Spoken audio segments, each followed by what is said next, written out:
pendant EMS, il y a cette grosse énergie-là qui sentait partout dans le campus.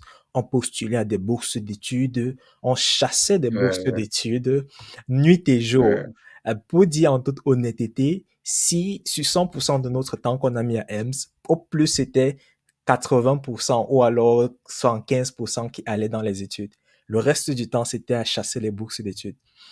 Parce qu'on avait compris l'importance de préparer après la bourse d'études, quelle est la suite.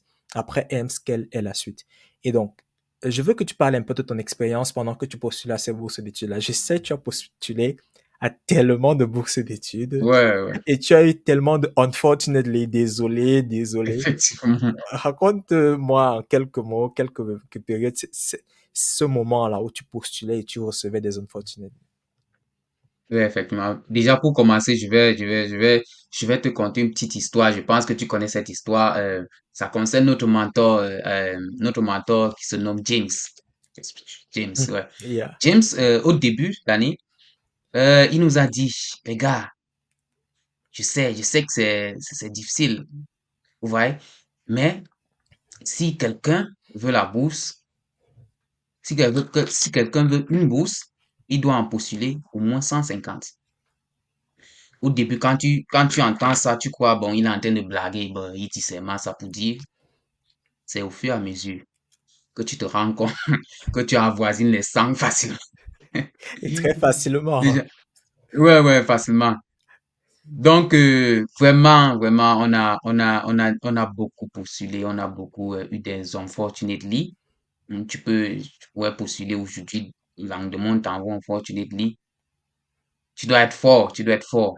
Il y a des fois, tu penses que tu es déjà arrivé, tu penses que, bon, tu as franchi les étapes, tu vois la bourse arriver, après on te déçoit. Et la bourse va toujours arriver où tu ne t'attends pas. Ça, c'est la leçon dont j'ai tiré sur ces choses-là. C'est la leçon dont j'ai tiré sur ces choses-là. Et aussi, il faut vous préparer, c'est-à-dire savoir ce qu'il faut pour pouvoir postuler à une bourse. Comment est-ce qu'on postule à une bourse? C'est intéressant que tu mentionnes ce point-là. D'ailleurs, je vais en revenir dans quelques instants. J'aimerais récapituler ce que tu viens de dire en rapport avec postuler à beaucoup de bourses. Il y en a qui me contactent sur LinkedIn et je vois, ils me disent, ah, écoute, j'ai écrit à trois enseignants, ils n'ont pas répondu. Ça me fait Mhm. rire. Je dis deux fois que quand tu aurais écrit à 100 enseignants, ils ne t'auront pas répondu, reviens vers moi. Et il y en a qui pensent que c'est être difficile parce que la réalité, c'est qu'il y a tellement de bourses dehors, mais il y a plus de personnes qui postulent à ces bourses-là que les bourses.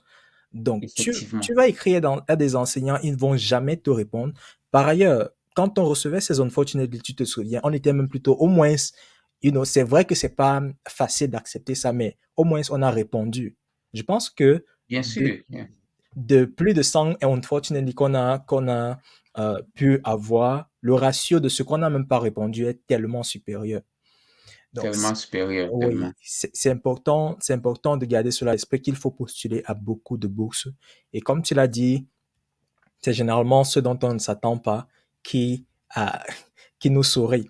Et parlant de ce dont on ne s'attend pas, ça nous pousse donc vers cette bourse que tu as eue en Israël. Dis-nous comment est-ce que tu as obtenu cette bourse-là en Israël?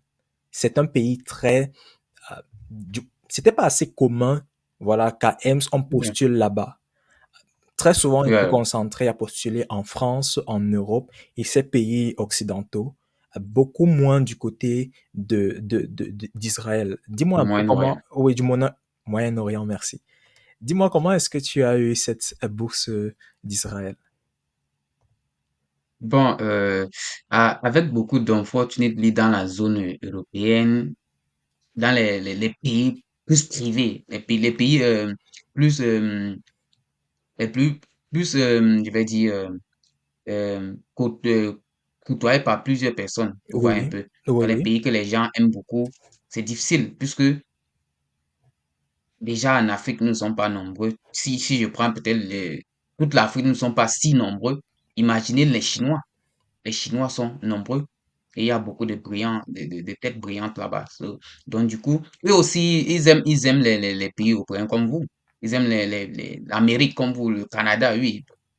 Bon, moi aussi, je me suis dit, OK, Je peux aussi me tourner vers un endroit où les gens ne regardent pas beaucoup. Et là, j'ai vu une annonce de bourse en Israël. J'ai essayé. J'ai essayé comme toujours. Parce que j'ai essayé. Euh, je pense que cette période, on était en train de faire une formation d'un mois en management. Oui, celle Cette de période-là, Berlin. Oui. je m'en souviens. Mhm. Ouais. J'ai alors essayé. Bon, avec un peu de chance, j'ai eu la réponse d'un professeur là-bas. Il a dit, bon, on va faire l'interview, on va parler de ton parcours, ce que tu as fait, ce que tu veux faire. Je prenais ça comme, bon, j'étais à 37 puisque je m'attendais aussi à la défaite, à l'échec, quoi. Bah, comme toujours, puisqu'il faut toujours s'attendre à l'échec. Quand tu Surtout postules que à une bourse, attends-toi toujours à l'échec. Attends-toi à l'échec même à 60%. Surtout Faut pas. que, comme tu l'as dit, c'est pas la première bourse dont tu as l'impression que ça va aboutir. Il y a Voilà, plusieurs voilà. personnes qui ont postulé à des bourses dont ils sont allés pendant, aux interviews et tout cela, mais à la fin, ça n'a pas juste bien tourné. Donc, c'est important de garder cela à l'esprit qu'il y a une possibilité de ne pas être accepté. Et du coup, on a fait l'interview.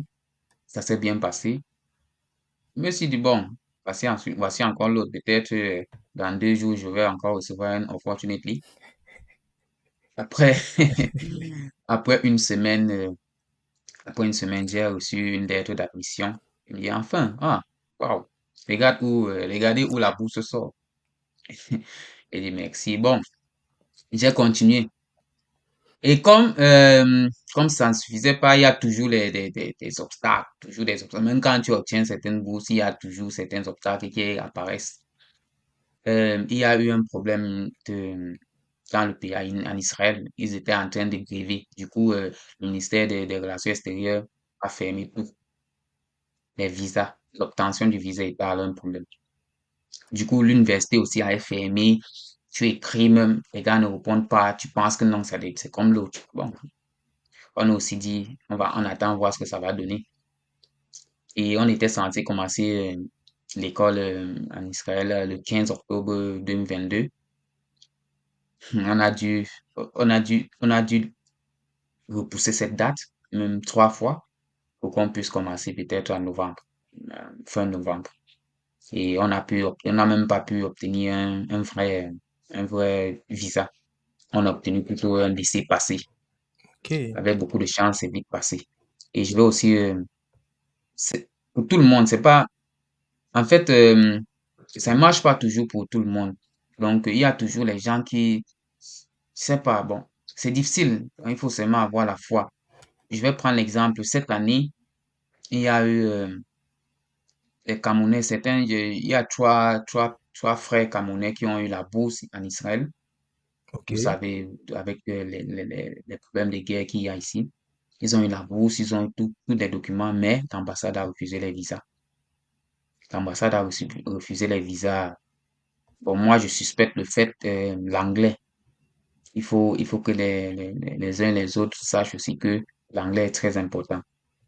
L'anglais est très important. Donc, il faut faire votre maximum pour vraiment vous améliorer en anglais et ça va aller chercher à postuler. Vraiment.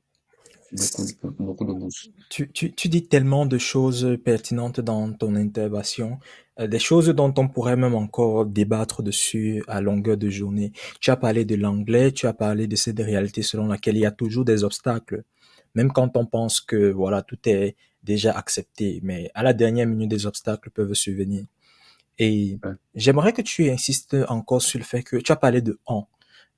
Et je sais tu es actuellement en Israël avec d'autres camarades qu'on a eu ensemble la bourse de EMS.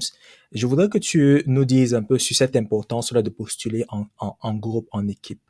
Est-ce que tu penses que c'est quelque chose à encourager? Parce qu'à EMS, il y avait d'une certaine façon ce network, cette fraternité que l'on avait que lorsqu'on avait des bourses d'études, on partageait ces bourses-là. Et il y en a qui Ouais, pensent que c'est juste à postuler seul, il y en a qui pensent que voilà, il suffit juste de voir la bourse et postuler seul. Est-ce que tu penses que partager des bourses, travailler en communauté, en groupe comme ça aide? Parce que, il faut le dire actuellement, tu es en Israël avec deux autres camarades, donc vous êtes trois. Vous avez eu effectivement.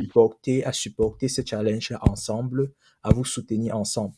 Parle davantage, pourrais-tu élucider un peu cet aspect-là? Oui, effectivement, cet aspect dont tu parles, ça requiert aussi de, ça requiert de la façon dont on vit avec les gens, la façon dont on vit en société. Si si tu estimes que cette chose est bien pour toi, alors ça doit être aussi bien pour l'autre. Certainement. Ouais, ça doit être bien pour l'autre. Donc, ça ne sert à rien de dire, bon, je vais postuler seul. Si on va te prendre, on va te prendre. Même si vous postulez, tu postules avec ton frère, ta petite sœur. Même si on doit te prendre, on va te prendre. Du coup, quand vous avez des bourses, faites-le. Faites-le ensemble. Et c'est bien toujours d'être ensemble. Puisque toi, tu ne peux pas avoir tu peux pas avoir tu peux pas avoir toutes les annonces de bourse, toi seul. Non. Souvent même, tu peux avoir une annonce de bourse dans laquelle on te prend, qui t'a été donné, qui t'a été envoyé par l'un de tes amis. Donc, c'est pas toujours tes recherches, c'est pas toujours avec tes recherches que tu parviens à résoudre tes problèmes. Non. Il faut toujours travailler En équipe. en groupe. Mhm. Donc, nous, je me souviens, j'avais vu cette annonce en premier. J'ai envoyé à certains gars, puisque bon, ça parlait de physique. J'ai envoyé aux Mhm. physiciens qui voulaient vraiment faire des études en physique. Bon, un peu de négligence, je disais aussi, ah, c'est en Israël. Bon, quand j'ai fait l'interview, on m'a pris, j'ai compris que c'est un master. Quand c'est un master, c'est pas une seule personne qu'on veut. C'est très Ouais, pertinent ce c'est que pas une tu dis. personne qu'on veut. Ouais. Du coup, j'ai dit, essayez les gars, essayez. Et ils ont essayé les deux, ils ont effectivement eu. Déjà, quand tu remplis les bonnes critères, c'est bon. Je, je, Donc, c'est un peu ça. Donc, je, faut pas toujours se dire, si je fais ceci seul, j'ai plus de chance. Non. Ouais. je ne courrais pas le risque de manquer ce dont tu as expliqué tout à l'heure en rapport avec la langue. Dis-moi combien est important la langue, particulièrement la langue anglaise, lorsqu'il s'agit des bourses d'études.